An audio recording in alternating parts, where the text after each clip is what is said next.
नमस्कार, मैं हूं आचार्य कुलदीप पांडे।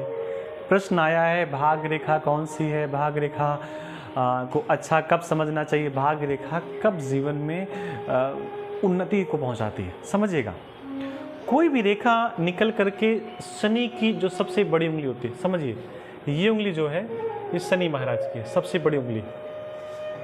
और कोई भी रेखा निकल करके शनि की उंगली के नीचे पहुंच जाए, इसी रेखा को भाग्य रेखा कहते हैं।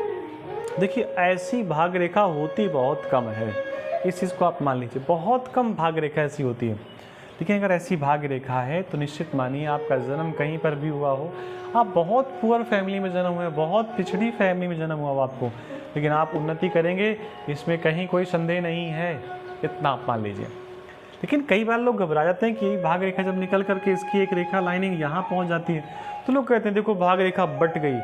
भाग्य रेखा बट नहीं गई, भाग्य रेखा बढ़ गई। ये भाग्य रेखा बढ़ गई है आपकी, तो घबराने की आवश्यकता नहीं है। और कई बार तो ये भाग्य रेखा ऐसे ना निकल करके ऐसे निकलती है। ये पता है, ये है सूर्य और ये है गुरु। सूर्य देते हैं सरकार। ऐसी रेखा अगर हो तो सरकार में बड़े पद में पहुंचेंगे। सरकारी नौकरी तो आम बात है, सरकार के बड़े पद में पहुंचेंगे अगर ऐसी रेखा है। और अगर ये रेखा यहाँ पर गई तो नौकरी के बाद भी सरकार में आप बने रहेंगे।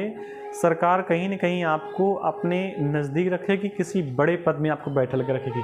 कुल मिला के आप रिटायर भरे हो जाएं, लेकिन जो एक शब्द होता है ना, सम्मान, इतना मिलेगा, इतना मिलेगा, इतना मिलेगा कि आपकी उम्र कई गुना बढ़ जाएगी। सम्मान से व्यक्ति की तो उम्र बढ़ती है और अपमान से व्यक्ति की उम्र घट जाती है। तो अगर ऐसी भाग्य रेखा है कि यहाँ से जाने के बाद ये 3 हिस्सों में बट गई, क्या कहें ना। लेकिन कोई रेखा आपकी ऐसे यहाँ पर मिल जाए तो इसका मतलब है कि विवाह के बाद जब पत्नी आएगी तो भले ही दहेज लेकर के आए या ना आए, धन लेकर के आए या ना आए, लेकिन जो आप काम कर रहे हैं उसी काम में लक्ष्मी का स्वरूप बन जाएगी और आपके धन में बहुत ज़्यादा उन्नति करेगी। अगर कोई रेखा इस वाले स्थान से, ये जो शुक्र पर्वत है आपके, यहाँ से निकल करके यहाँ पहुँच जाए तो भैया ये भी रेखा धन ही देती है, बिल्कुल धन देगी, इसमें कहीं कोई संदेह जैसा शब्द नहीं है। लेकिन अगर इसी भाग्य रेखा में, जैसे भाग्य रेखा बन जाती है यहाँ पे, इसको हम लाइफ लाइन कह सकते हैं, मस्तिष्क रेखा होगी, हृदय रेखा होगी। कोई रेखा निकल करके गुरु पर्वत पे पहुंच जाए तो ये मत सोचिए कि भाग्य रेखा नहीं है, भाग्य रेखा ये भी है। लेकिन ऐसी भाग्य रेखा आपको पग पग पर सम्मान देगी, धन देगी, नो डाउट मिलेगा, निश्चित है, लेकिन आपको पग पग पर सम्मान देगी। यहीं से कोई रेखा निकल करके यहाँ पहुँच जाए तो ये धन के लिए प्रमुख रूप से आप गड़बड़ नहीं करेंगे, या हो सकता है कुछ और चिन्ह गड़बड़ हो तो आप गड़बड़ कर भी सकते हैं। और यही रेखा अगर सूर्य में पहुँच जाए, ऊपर तक नहीं नीचे तक, वैसे तो ये रेखा सूर्य तक नहीं जाती, पहली चीज़ तो ये मान लीजिए, ये रेखा सूर्य पर्वत तक नहीं जानती। लेकिन ये रेखा यहाँ पहुँचने का मतलब समझते हैं, अपने हाथ पे चेक करिए, बिल्कुल नहीं होगी इतनी बड़ी रेखा।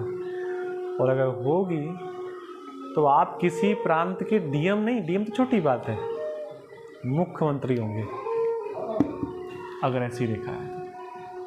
तो ऐसी रेखा मिलती कहाँ पे है? तो अगर जिसके हाथ पे हो तो उसको क्या कहना। लेकिन हाँ, इतना ज़रूर होता है कि ऐसी छोटी रेखाएं हाथ पे ज़रूर होती हैं, और ये छोटी रेखा भी आपको बहुत फेमस बना सकती है। हमारे हाथ पे है और जिसके हाथ पे होती है उसको उन्नति देती है, इसमें कहीं कोई संदेह नहीं है। सरकार से उसे निश्चित सम्मान मिलता है, कई बार मिलता है, एक बार नहीं कई बार मिलता है, जीवन भर मिलता रहता है। लेकिन रेखा की क्वालिटी क्या है कि रेखा कैसी हो, सीधी हो, टूटी ना हो, कोई रेखा इसको काट ना रही हो, तब जाकर के ऐसी रेखा है, तब जाकर के ऐसी भाग्य रेखा आपको जीवन में तरक्की दे पाती है। तो अभी के लिए केवल इतना ही। आप चैनल पर बने रहें, कुछ पूछना है आप पूछ लीजिए, और चैनल को अगर आपने सब्सक्राइब नहीं किया तो ज़रूर कर दें, क्योंकि सब्सक्राइब करने का कोई चार्ज भी नहीं है। मिलते नहीं जानकारी के साथ, तब तक आप सबको राम राम, नमस्कार।